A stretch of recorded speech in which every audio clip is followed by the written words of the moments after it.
Let's get right into it. Number 7. Asking stupid questions. Picture this. You're in a room full of people nodding their heads like bobbleheads on a dashboard, pretending they understand what's happening. The speaker says something confusing like, "The system updates in tandem with the recursive modulus feed." And everyone smiles politely, as if that sentence didn't just assault their brain.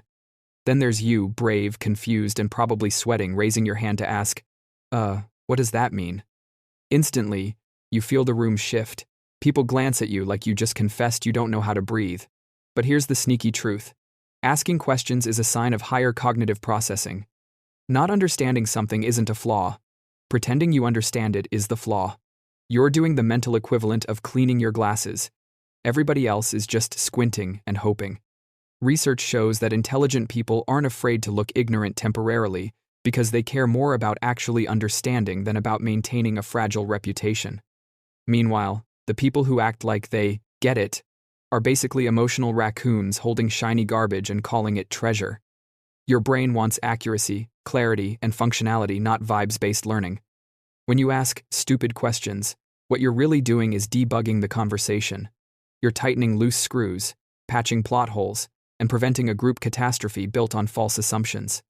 Sure, it makes you look like the slow kid in class for about 10 seconds, but afterward, everyone secretly benefits. You're the hero they don't deserve. And yeah, they won't thank you for it because people never thank the smoke detector while it's screaming. But without you, the whole room burns. Number 6. Not responding quickly enough.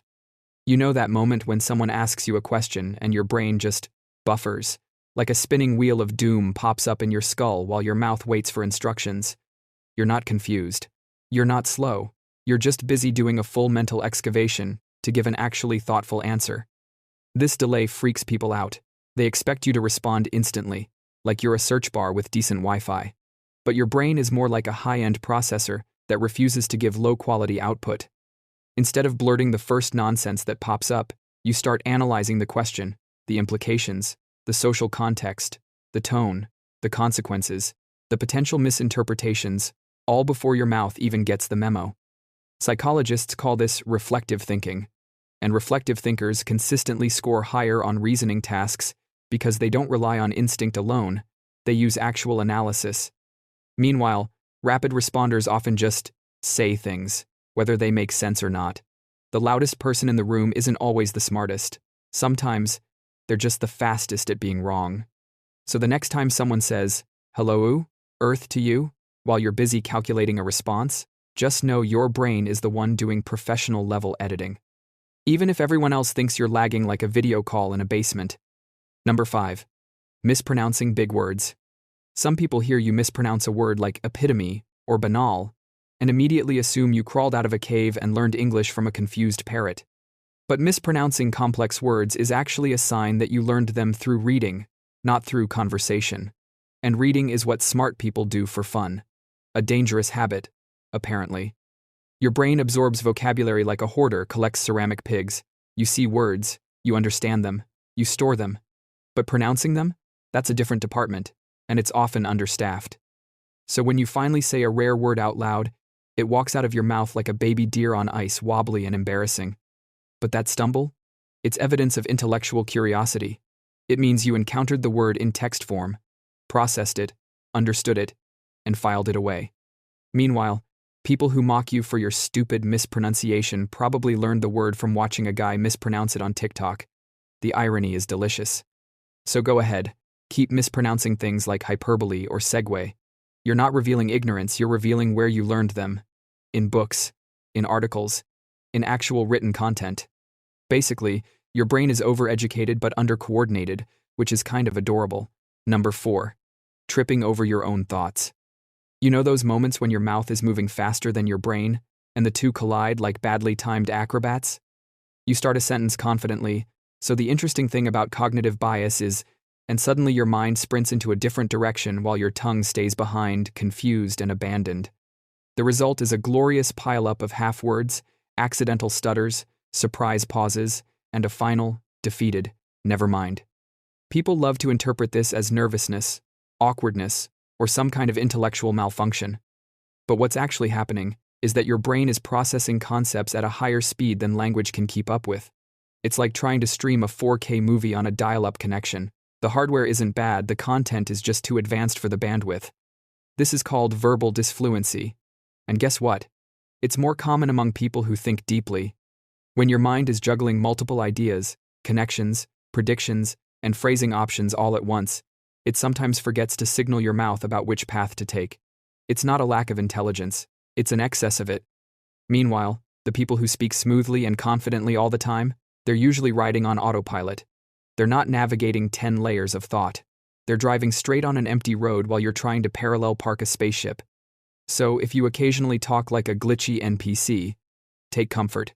Your brain is doing quantum gymnastics behind the scenes, even if your sentences come out looking like scrambled eggs. Number 3. Being too curious. You ask questions other people didn't even think existed. You look at a toaster and wonder who invented it, why they chose those materials, and whether bread feels existential dread moments before browning.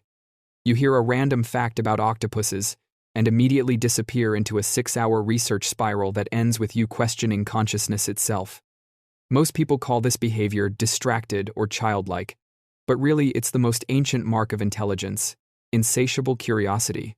Curiosity is the reason science exists.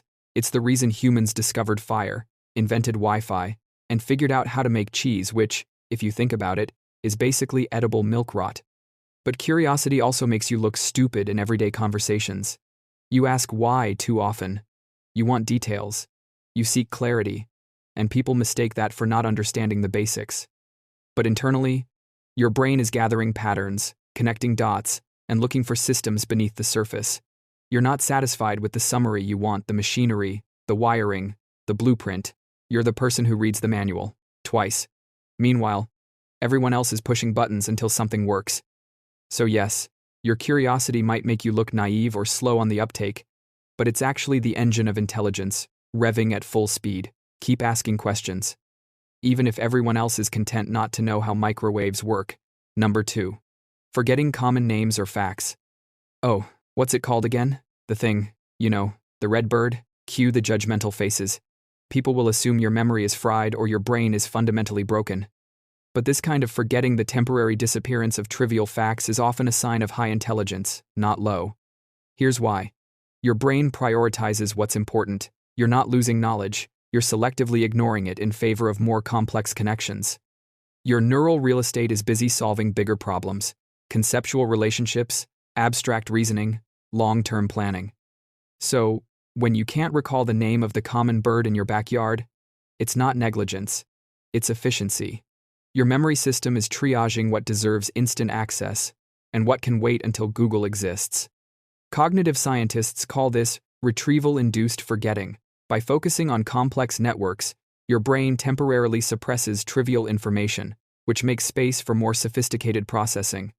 So while your coworker remembers the exact shade of blue in a logo from 2003, you're out here contemplating existential probability or calculating social dynamics.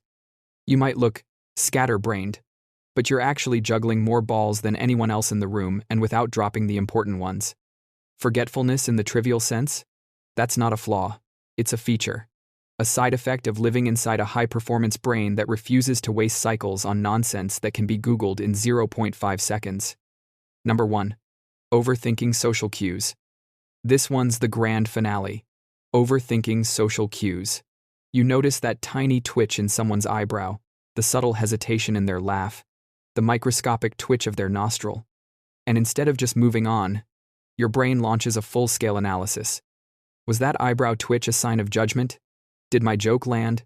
Did I just commit a social faux pas? Are we in a micro-conflict?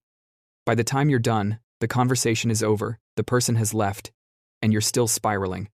To everyone else, you look insecure or socially awkward.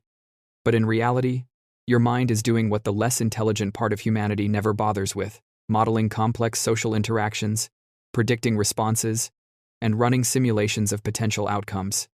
You're basically a human AI analyzing microexpressions, timing, and emotional subtext. Your overthinking isn't a flaw. It's a sophisticated pattern recognition algorithm running in real time.